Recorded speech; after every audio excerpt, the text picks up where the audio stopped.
Huyu mchizi anaitwa Ernest, anapiga kazi kishenzi yani, na kidogo anachokipata chote anakipeleka nyumbani kwa ajili ya familia yake. Huyu bibi hapa anaitwa Ruby, ni mtoto wa kansela Samuel. Kwao maisha ni mazuri sana. Kwake safari za kwenda Paris Ufaransa ni kugusa tu. Pesa ipo chafu vibaya mno. Ruby anapambana sana apate ufuasi kwenye mitandao ya kijamii, lakini licha ya content zote ambazo anapandisha hazijampa followers kabisa. Anatamani followers milioni 1 huko TikTok na nini, lakini kwa sasa anao 98 tu. Hata akienda live anaishia mtu mmoja anayemfuatilia. Hili linamuumiza kishenzi Ruby. Mama akasema unapaswa utoe muda, watu watakufuata tu, wala usijali kabisa. Halafu mabinamu zako Natasha na Ife watakuja weekend hii. Wale maskini Ruby hawapaswi kuja mara kwa mara hapa. Ruby hapendi kabisa watu maskini waje nyumbani kwao. Tabia yake inamchukiza kinoma rola. Hii ni familia ya Ernest. Anaishi na mama yake wa kambo pamoja na mdogo wake mdogo. Mama ampendi sana Ernest, lakini anapenda sana pesa ambazo huwa anazileta Ernest hapa nyumbani. Umetoka wapi? Nimetoka kazini. Umepata shingapi? Mchizi akatoa kama kitita cha 2500 hivi. Mama akakikagua. Una uhakika hii ndo pesa umepata? Hicho ndo kiwango ambacho huwa tunalipwa.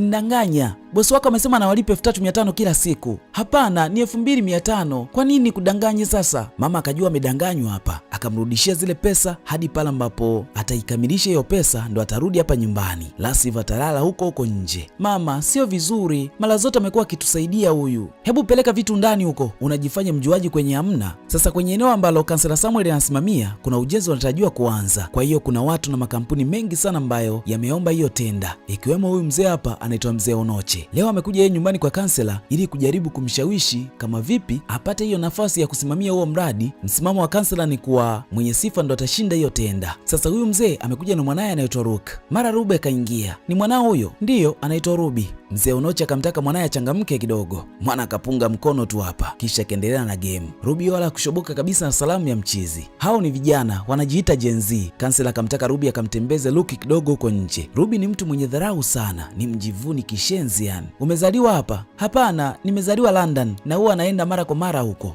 Wewe vipi? Mimi nimezaliwa na kukulia Abuja. Una muda gani hapa? Likizo ikiisha tu mimi naondoka. Sasa Ruby akaona huyu sio mtu wa hadhi yake kabisa, akawa amesepa. Akamwacha mchizi aelewi hapa. Baada ya juhudi za kumshawishi kansela ili apate zabuni kufeli, Mzee Onoche akaamua mtumie mwanaye. Kwanza akampokonya simu. Nimekuleta hapa kuangalia simu? Mlikuwa mnaongea mambo ya kizee. Hayo mambo ya kizee ndio yanakufanya wewe usome. Unajua nalipa ada kiasi gani huko? Ulichukua namba zake? Sikupata huo muda, aliondoka. Mzee anataka Luka aanzishe mahusiano na Ruby ili haya mahusiano yamsaidie kwenye dili lake. Dogo si akapinga bana, akala mbata moja safi kabisa. Mzee akataka dogo afanye anavyosema yeye. Sasa leo gari ya Ruby imeharibikia hapa njiani. Dereva amechukua muda mrefu sana kurudi na fundi. Mara akaja Ernest hapa anataka kuiosha gari ya Ruby. Usishike gari yangu. Ernest anataka ioshe ili apate kiasi kidogo ambacho kitamsaidia yeye pamoja na familia yake, lakini Ruby akamfukuzilia mbali. Bidada apendi kabisa maskini yani. Baada ya lile vagi akampigia simu dereva wake na kumfuta kazi. Dogo hana huruma kabisa isee. Baada ya mishemishe, bi mkubwa akamkuta Ernest amelala. Unafanya nini hapa? Nimepumzika. Unapumzikaje sasa hivi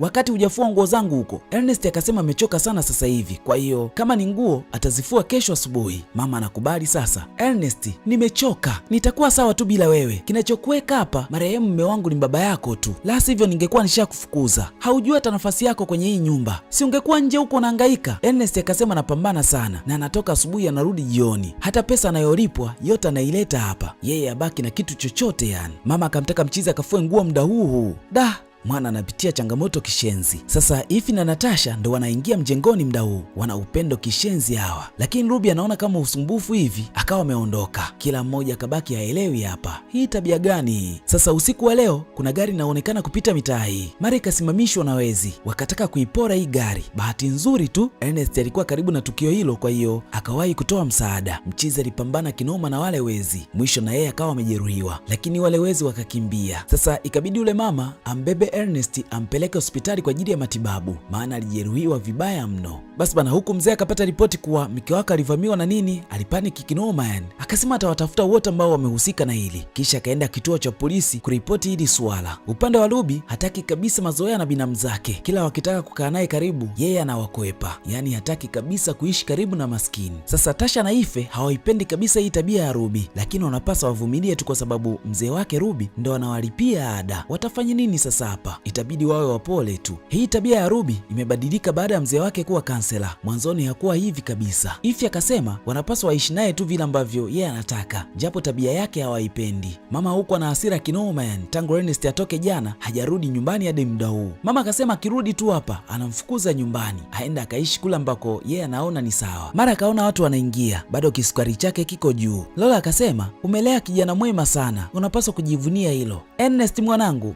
vipi hali yako? Mama akawa mwema. Niko sawa tu mama. Ikabidi Lola aeleze kilichompata jana usiku hadi Ernest ambavyo alimsaidia yeye. Mama akashangaa tu hapa. Aliumia nikampeleka hospitali. Mama akajifanya kuguswa sana na hizi taarifa. Mwanangu, uko sawa? Ndiyo, niko sawa mama. Asante Mungu uko hai. Sikulala jana kabisa kwa ajili yako. Mama anajua kuigiza huyu. Nilikuwa na wasiwasi sana. Mzee maigizo ni mengi kinyama hapa. Lola akasema chochote mtakachokihitaji basi naomba mniambie. Nitawasaidia mimi, sawa? Ernest, una namba yangu. Ukihitaji chochote kile, naomba nitafute, sawa? Lola kaondoka bila kuacha mpunga hapa. Wewe, simama hapo. Amekupa shingapi? Mama mawazo yake ni kwenye pesa tu. Hebu fagia uwanja hapo, unaleta uzembe hapa. Luke na Ruby leo wametoka kwa mara ya kwanza. Stori nyingi sana zikapigwa hapa ndani mtu wangu. Luke akamuuliza Ruby kama na mpenzi. Ruby akasema yeye sio aina wanawake ambao wanaendekeza sana wanaume. Napenda changamoto. Mimi napenda kinywaji cha baridi. Ikabidi mchiza mpeleke Ruby kwenda kununua hicho kinywaji. Sasa wakati wanatoka hapa, wakakuta gari inaoshwa na Ernest. Luke akamaindi kinoma yani. Unafanya nini? Nilitaka kukusaidia kuosha gari yako kwa 500 tu. Nani anajali inagharimu kiasi gani? Umeruhusiwa na nani kuigusa gari yangu? Luke akaanza kuonyesha umwamba mbele ya Ernest. Ruby hizi mambo za dharau ndo anazipenda kinyama yani. Sasa Ruby akamkumbuka Ernest. Si unakumbuka alitaka kuiosha gari yake pale barabarani na wakachenchiana. Basi amemkumbuka hapa. Mama yako alivamiwa. Una hakika sio huyu mwizi kweli? Sijawahi kuiba mzee. Luke akasema atamfundisha somo leo. Ruby anashangilia tu pembeni. Zikaanza kupigwa mzee. Ernest akamzidia mchizi hapa. Mwisho akawa amesepa. Ruby akaanza kumlaumu Luke kuwa kwa nini kamwacha sepe. Luke akasema alizidiwa. Hilo likawa tatizo kwa Ruby. Alimaindi kabisa yani. Anamwona jamaa kama mzembe hivi. Mida fulani vya usiku, Ernest akajinunulia mkate wake hapa ili apooze njaa. Mara mama akaja. Ernest, hakuna chakula humu ndani. Ernest akasema kesho akitoka kazini tu atanunua mahitaji yote ya nyumbani. Mama akasema hataki kitu. Anachokitaka aende akaombe pesa kwa Lola. Kwa nini niombe pesa? Kwa sababu umeokoa maisha yake. Angekuwa amekufa sasa hivi yule. Mama akampokonya mkate mchizi hadi pale ambapo ataenda kuleta pesa. Hautakula tena humu ndani hadi njaa itakapokupiga vizuri uende ukachukua hela kwa yule mwanamke. Haya maisha hayapendi kabisa Ernest. Mama anaendekeza pesa kuliko utu. Sasa Luke anaulizwa na mzee wake deti yake na Ruby iliendaje. Luke akasema yule msichana ni kichaa na hataki kabisa kutoka naye tena. Mzee akawa amepaniki lakini akajituliza tu hapa. Labda haujui. Unadhani na kulipia ada kiasi gani kwa muhula? Sijui. Ndiyo, haujui. Kwa sababu nalipa mimi. Unadhani muonekano wako ni kwa ajili ya kupiga picha tu na challenge huko TikTok, si ndio? Unapaswa kumtongoza yule msichana. Mzee, hana heshima yule. Kwani unatongoza heshima? Ni kwa ajili ya kesho yako hii. Nisikilize, yule ndo mtu pekee ambaye anatutenganisha na huu mradi. Nazungumzia mamilioni ya pesa. Kwa hiyo, niwe na mahusiano feki, mfanye kupende. We ni Gen Z, mara zote mnatenda bila kufikiria nyinyi. Mzee anataka Ruki awe na Ruby ili atimize malengo yake. Akamtaka asipotekeleza agizo lake, basi ataondoka nyumbani arudi shule. Mpigie sasa hivi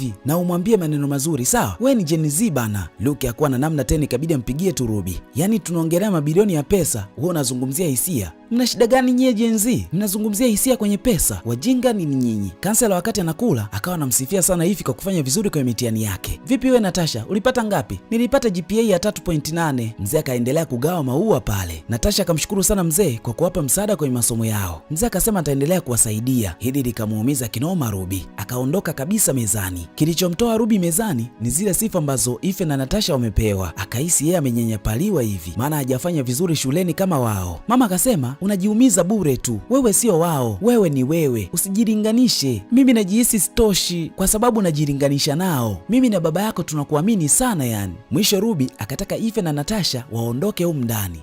Hiki kitu hadi mama kikamshangaza isee. Mida fulani Ify akamletea taarifa Natasha kuwa amemsikia mjomba wao anasema Ruby anataka waondoke humu ndani. Ikabidi wapange mpango sasa. Ify akasema wanapaswa wajishushe kwa sasa na wampambe ili ajisikie fahari. Natasha akawa amegoma. Ify akasema wanapaswa wafanye hivyo kwa ajili yao, maana wanahitaji sana ada. Mpango kaanza rasmi hapa na nini, wakamletea keki na furaha kinoma yani. Ruby anataka kuwasikiliza sasa, anataka waondoke tu mchumbani. Watu wakaendelea kuimba tu hapa. Nimesema tokeni chumbani kwangu, hamnielewi nini? Tokeni! Ify akasema unapaswa kutusikiliza, tunataka kukushukuru kwa kuwa binamu bora kwetu. Wakampamba kinyama hadi akajaa kwenye mfumo hapa. Huku mama anamfukuza Ernest nyumbani, hataki endelee kubaki hapa. Nimefanya nini? Umesahau ulimwahidi nini baba yako? Si ulisema utatujali wewe? Lakini nafanya hivyo. Angalia, hatuna chakula, hatuna mavazi, hatuna chochote yani, na bado kakataa kwenda kuomba pesa kwa yule mwanamke. Mama amedhamiria kabisa kumtimua mchizi kwa sababu amegoma kwenda kuomba pesa kwa Lola. Mwana akawa anapambana sana ili apate chochote kile. Mchizi wake akasema